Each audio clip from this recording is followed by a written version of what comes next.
Are you able to see the screen, students? Yes, sir. Okay.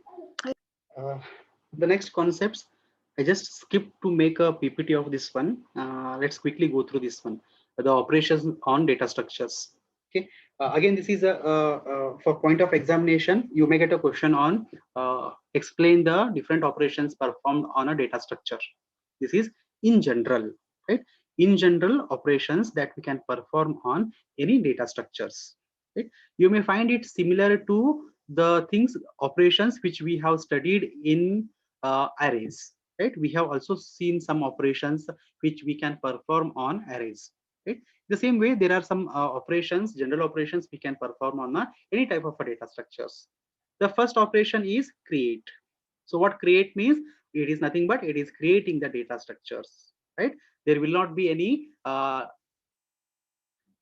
elements get stored, rather it just allocates a memory to store those many elements of that particular data structure, right? The creation can be done in two different methods. Creation of a data structure can be done in two different methods. The first one we call it to be a static, that is sometimes also called as a compile time. Second one is the dynamic, that is called as a runtime.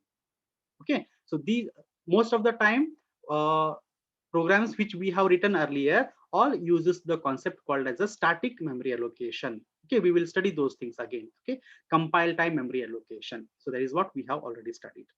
The one which we are going to study is something called as a runtime allocation or something called as a dynamic allocation. Okay, this we will look into it once we study the pointer concept. So creation operation means what? It is nothing but just allocating the memory space to store the elements in that particular data structure. The creation can be done in two different methods. The first is a static method and dynamic method. Static means compilation time, dynamic means runtime. In simple words, compilation time means the memory is allocated at the time of compiling the program, right? We know that in order to execute the program, two steps we will perform, right? First one is compilation, right? Wherein we will try to get rid of the errors if there are any, right? If there are no errors, then compilation will be successful, isn't it? At that particular time, that is compilation, the memory will be allocated. That memory allocation we call it to be a compile time memory allocation, right? The second type is dynamic. Dynamic means after the compilation is successful, okay, then once we start execution of the program, that is we type suppose dot slash a dot out. When we type that, means the program starts execution. We call it to be a runtime. We call it to be a runtime. At that time, the memory will be allocated to the data structure. Such concept we call it to be a runtime memory allocation or dynamic time memory allocation. Okay, again in detail we will study those concepts later. Second type of operation is destroy. That means what? As we can create the data structure, we can destroy it also. Destruction means what? Whatever the memory is allocated, that memory allocated memory, we will deallocate it. So destroy means the operation of deallocating the memory of the data structure. Okay, most of the time the data allocated, whatever the data allocated will get terminated at the time of program stopping. Whenever the program stops its execution, the memory will be deallocated. Okay, it happens when the memory was allocated at a static time, or sometime at the runtime also, in middle of the execution we can deallocate the memory. That is also possible, that we call it to be a runtime deallocation of the memory. Okay, creation and destruction are the two different operations which will perform the opposite actions. Okay, then the third operation is selection. So here selection means what? We can select a particular element in the data structure at a given position, or it could be a direct element as well. So in general, we can select any element in a particular data structure. That operation we can call it to be a selection operation. As I said, it can be done by taking a particular position, that is an index value, or also it can be done by using a pointers. Again here index means it is something related to the static, and pointer means it is something related to the dynamic. Okay, then the next operation is update. Update means suppose if there is an element and that particular element value we want to update it, or we want to change that particular value. So that process or that operation, we call it to be an update operation. Okay, at a particular position that already there is a value, and that value we want to modify it, right? That particular modification operation, we call it to be an update operation. Okay. Then the fifth one is search. Search we have already studied, right? Search means what? Looking for a particular element, whether that element is present in that data structure or not. If it is present, we can say the search operation is successful, and if the element is not present, then we can say the search operation is unsuccessful. Basically, search means looking for, or we need to try to find out the presence of that particular element. Okay, then sort, we have studied sort also, means arranging the elements in that data structure either in an ascending order or descending order, right? And the merge is combining the two different data structures of the same type, or we can call it to be a combining two similar data structures to form it a single data structure, that is merging. So in detail, we have studied these operations while studying the operations upon arrays. So I did not focus more upon this. If you just look into these words, okay, terms, it is self-explanatory. Any of these processes or the operations you want me to explain in detail, you can ask me right now. Create, destroy, selection, update, search, sort, and merge. These are the 7 different operations we can perform in general on a particular data structure. Any questions here, students?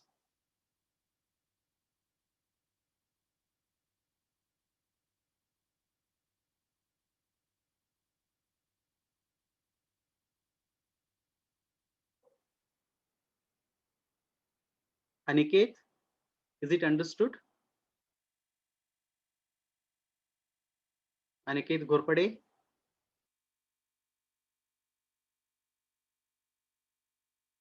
Okay. Shall we move on to the next concepts, students?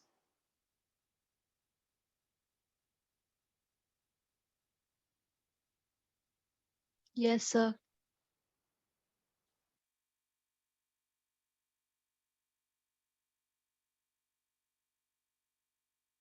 So, as I said earlier, the concepts which we have studied so far in the previous classes till the operations on the data structures, these are the part of your syllabus, that is unit number 2, the first part we have studied.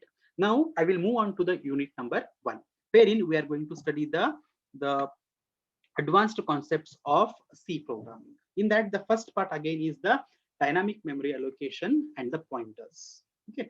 Before we exactly know the pointers, what a pointer means, there are certain concepts, okay, prerequisites we should know, right?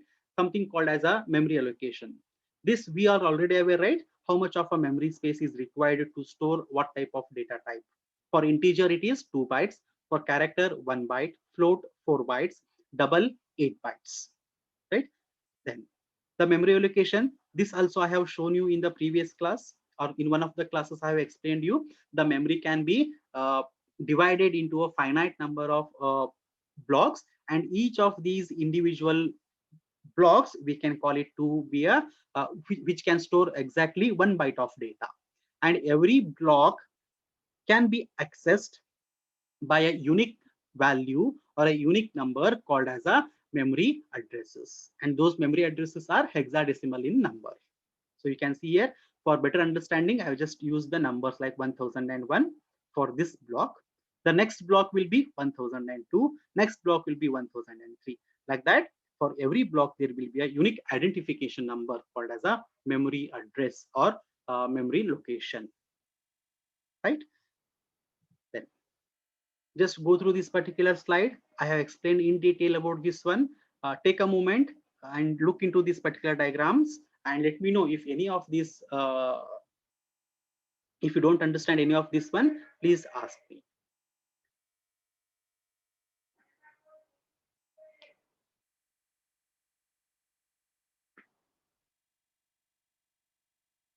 Left side image is for the individual or the fundamental data types, that is integer, character, float. Okay. So there is a spelling mistake here, float. I will just correct it later. There is a spelling mistake for the float. I will correct it. Okay. And on the right side, you have a memory allocation for the arrays.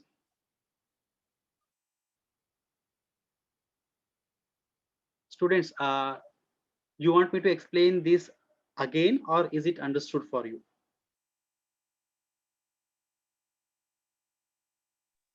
Understood, sir. How about others? I am finding this particular class to be very not cooperative. You won't speak up anything, unlike the other classes, right? The 1B class is too much interactive. They will ask their doubts, they will ask their questions, okay, and they will acknowledge the things. But you guys, I'm not sure what is the problem with your batch. This is the first batch I'm finding it so dull. Is there anything you are fear about?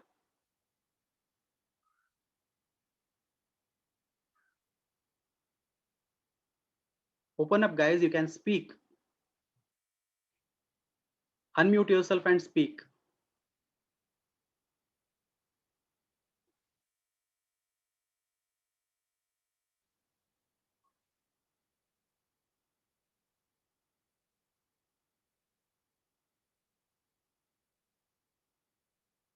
Sanika. Yes, sir. So are you guys finding it understandable, the concept, the way how I am teaching? Are you following it? Yes, sir, we are following. Any other feedback you are getting that any concepts are not being properly told, or the students are not able to grasp it? Anything like that? No, sir, we are getting. Okay.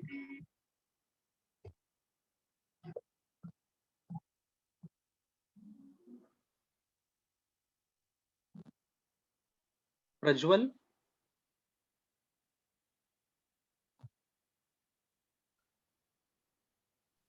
Yes, sir. Prajwal, what is your roll number?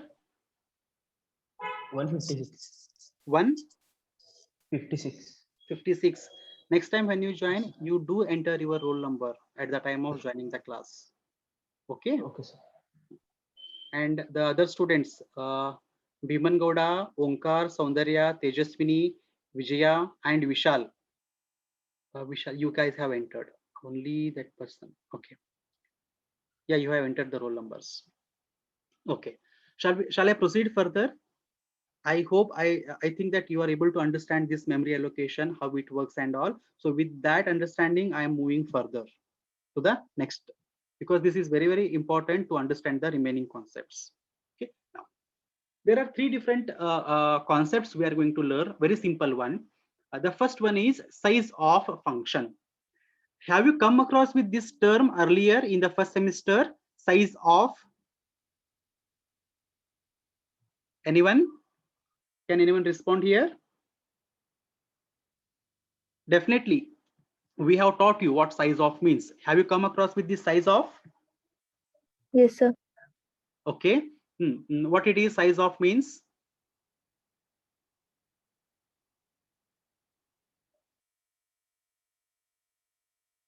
Sir, number of elements present in the array. Number of elements present in the array. Size of? No, it is not. Can I give you a hint? There were different types of operators which we can perform on C programming languages. There was one type of operations, we called it to be a special operators, right?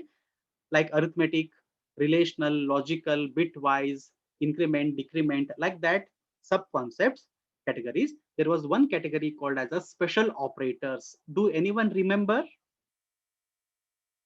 In that, this size of was mentioned.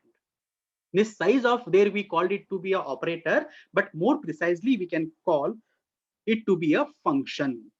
Size of is a inbuilt function. Inbuilt function means it is a library function, right? What it does, it takes one parameter whose size needs to be populated or whose size need to be calculated. Here, the size means the number of memory space required to store in that particular variable or by that particular data type.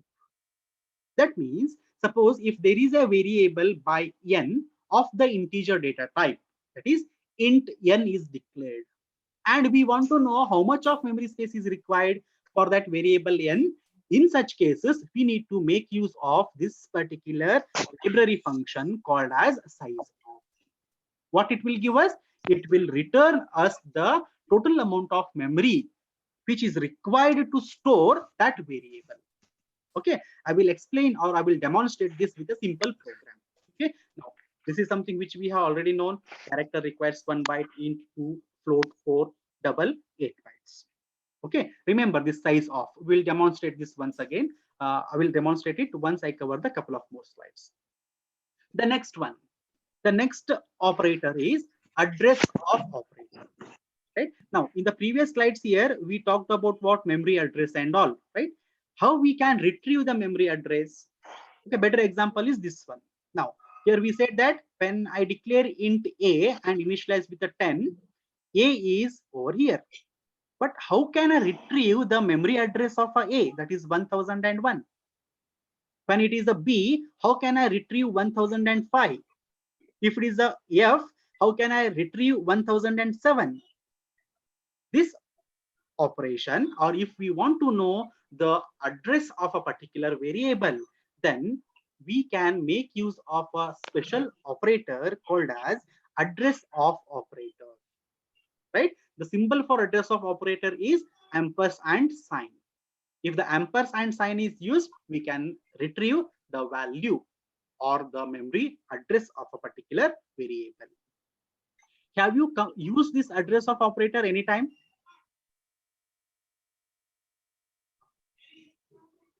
Have you ever used the address of operator in the programs? Yes. Yes, sir. Where?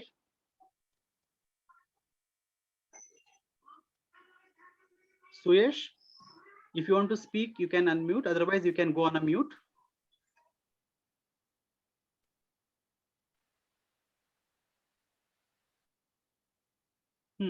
Where have you used AND operation, the AND symbol?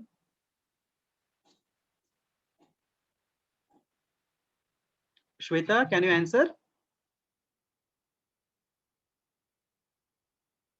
Yes, sir. In scanf function. Very good. In scanf function. Do you remember scanf statement? How do we write? We write a scanf, and then within double quotes, we write those format specifiers. And then after writing a comma, we write ampersand, then variable name, right? Ampersand variable name means at that particular memory address, you store the value, right? Exactly. We have made use of this AND symbol only in the scanf, but in this particular semester, we are going to see the other uses or how where else we can use the address of operator. Okay, it gives us the address of a particular variable. Just remember that. Okay, if we want to make or if we want to find out the address of any variable, then we have to use AND here. That is ampersand variable. Okay, then the next is another type of a special operator is called as indirection operator.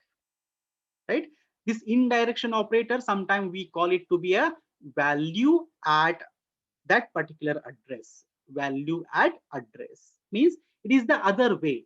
Like if we know the address, then we can find out what value is stored in that particular address. So that operation is performed by using the star operator or a asterisk operator or indirection operator.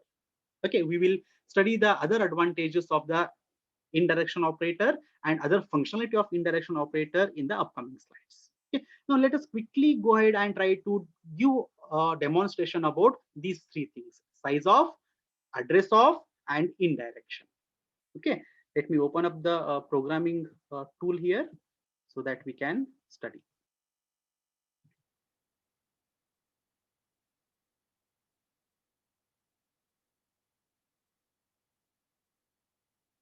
Okay, let me start up.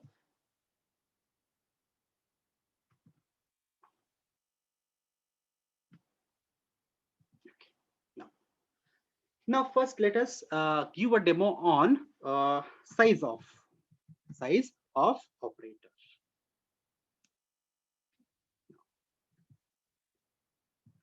Students, are you able to see the screen? The font is too small, or are you able to find it easily? Are you able to read the content? Yes, sir. Okay, now we know that if you want to write a C programming, first statement we need to write hash include stdio.h. Then the main function. The main function will return a value int, and we have written the return 0 also. Right now, here what I will do is that I want to know the size of the different variables. Right? Like say I declare a variable of integer data type, say int I. Right? The same way, I will declare another variable character C. Let me declare another couple of variables, that is float f and double d. So here I have declared 4 different variables of 4 different data types. Okay. Now I want to know the size of this I want to know the size of c and other variables. Right? In such cases, I can make use of this size of function. Right? Now, how can I make use of? Let me directly print it. So print f. Okay, here let me write size of, say, integer. Size of, let me write a short word here. Size of int is equals to, okay, percentage d and a slash n, and here, right here I will write size of and open and close bracket. Within that I will write. Now pay attention here and understand this. I want to know the size of a variable I. Who can get me this value? There is a library function called as size of. Look at here, it is one word. There are no spaces here. And you can identify here, it is the font or the color of this particular size of is different than the other things. So size of, and I'm passing a parameter or an argument. What argument? Whose size I want to know. Here I want to know the size of I. So now whatever value it gives, that will get substituted over here. Okay. To be more precise, it will take a LD, okay, a long digit. Okay. Now let us quickly compile and execute. Let me compile it to see whether are there any compilation errors and all. Okay. Now, okay. Now this is a console. You are not familiar with this particular console. Let me just give you a console idea here. The top portion is the editor where I'm going to write it. Okay, the code, and the bottom part here I'm going to get the output. It could be a compilation status or it could be a execution status. So I just compiled it, okay, by clicking on some of the shortcuts, and after that I got a message here stating to be a certain warnings and a ready message. So ready means what? It is directly I can go ahead and then execute the program. The warnings I'm getting here, you can see unused variable d, unused variable f, and unused variable c. That means there are certain variables which I have not used. Okay, I can ignore at this moment. Okay, so compilation is ready and I can just go with the execution part. So let me execute the program. Now, once I execute, I got the output here. Size of int is 4. So this 4 means what? 4 bytes. Now, is it something different value as what we have studied theoretically? Is it different? Yes, sir. Okay. Now, why it is different? Sir, internal architecture of your computer is different. Exactly. Very good. Internal architecture of the computer is different, wherein it requires 4 bytes to store an integer value. So I am getting a 4. Okay. Even if you try it on your machines, your computers, or computers in our lab, you are going to get a 4 itself. But the textbooks which we are referring, or which is been referred by the university, in that it is been given as 2 bytes, because the textbook was written a long back, a decade back, or a 15 years back, and during that time whatever computers were there, they were storing a 2 bytes of data. It is just immaterial. Okay. Now let us proceed further and let us write the remaining code to find out the size of the remaining variables. So in the same way, if I want to know the size of the character, so I can write printf size of char equal to percentage ld a slash n, which will move on to the next line. And here I can write size of, okay, c I can pass here, right? Now tell me, what could be the result of this statement when it gets executed? Line number 13. 2 bytes, sir. 2 bytes. Okay, fine. Someone said it is as a 2 bytes. Okay, then let us do it for the other also. Let me just do a how students do copy paste work. Okay, here I will change it to be a float, and then below I will change it to be a double, right? And here I will make this, instead of I, if, and here I will make it to be a b. Okay, now can anyone tell me what could be the output of this line, line number 14? Great. Now you can tell me theoretically, need not to be on this particular computer. Theoretically, character is what? 1 byte, sir. 1. 1 byte. 1 byte. So Float 4. 4. 4 bytes. And double 8. 8 bytes. So this was theoretically it was 2 bytes, right? Okay. Now let us compile.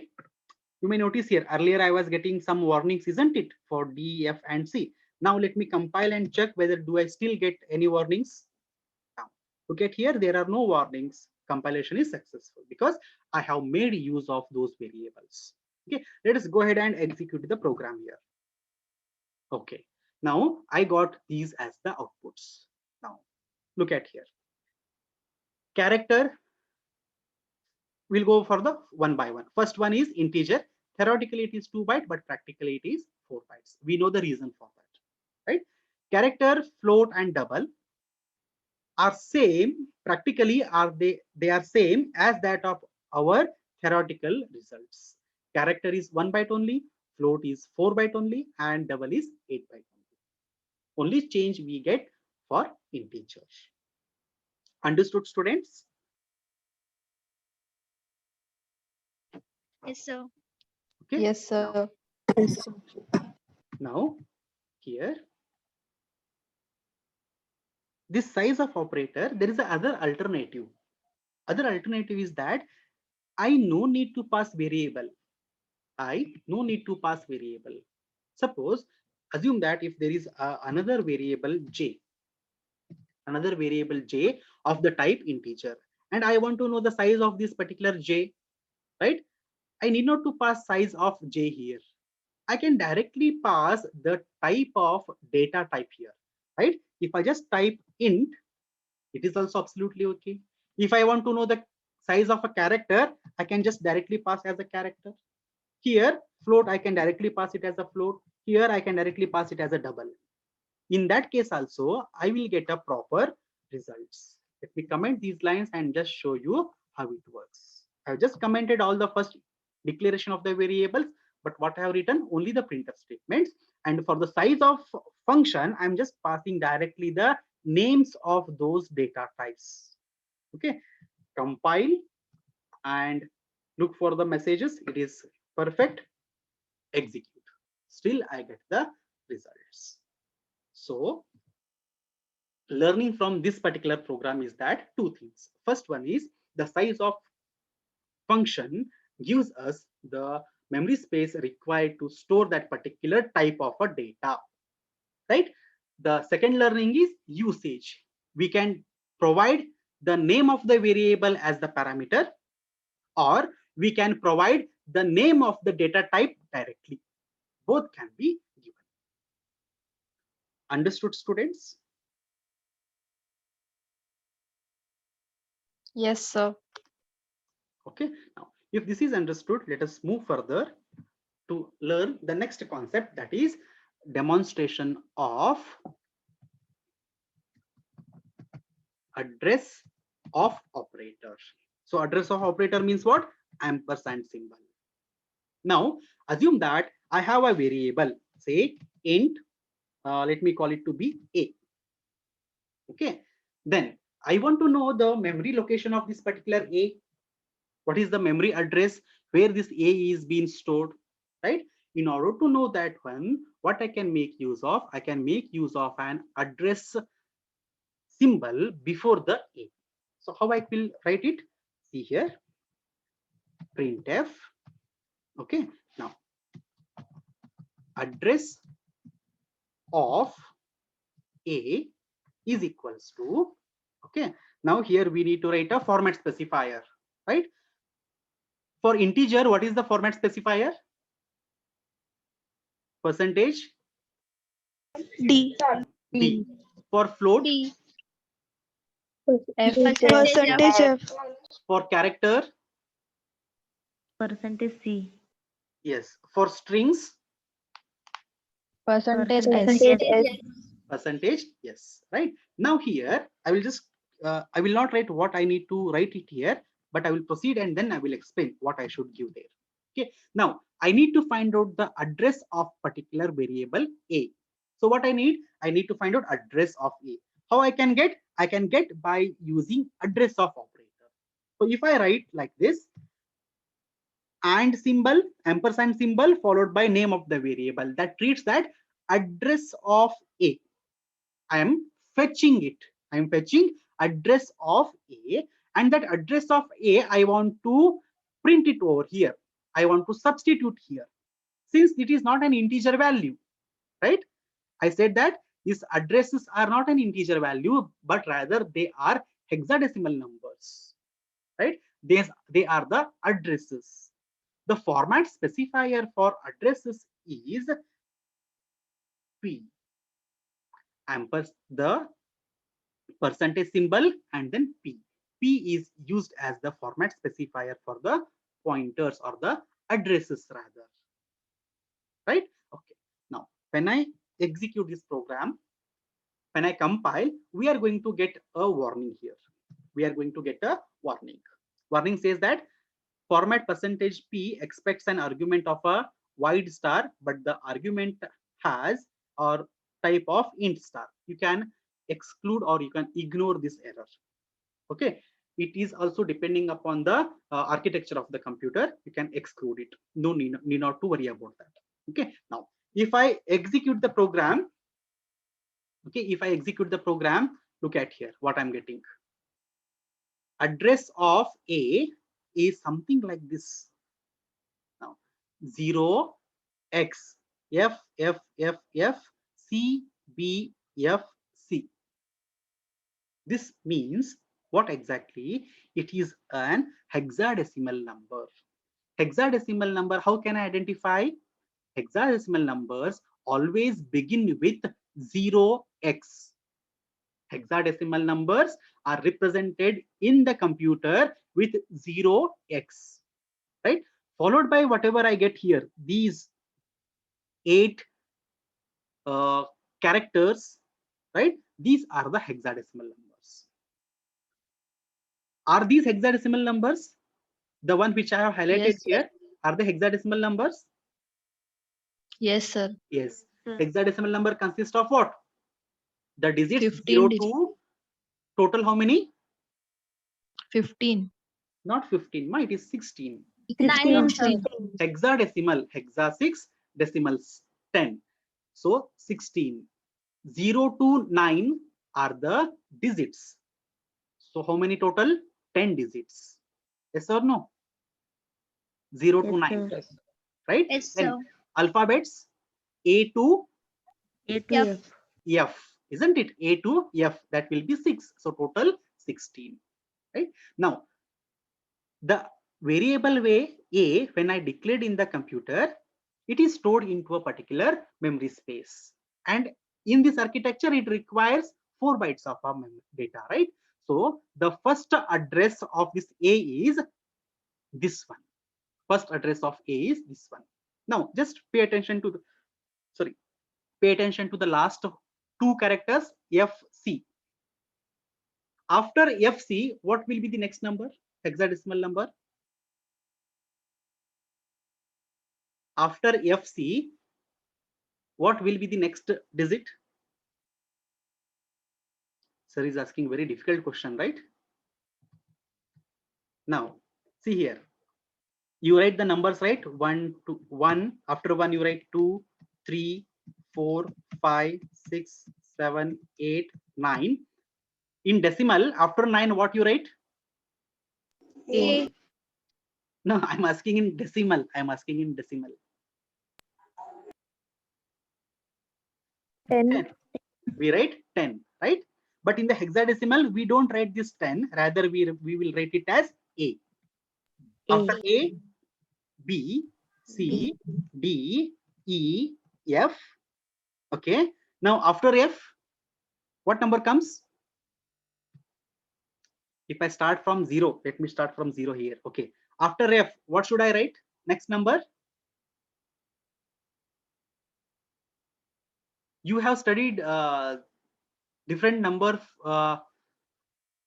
different types of numbers in computer fundamentals, no? Okay. Let us continue this discussion later. It is interesting.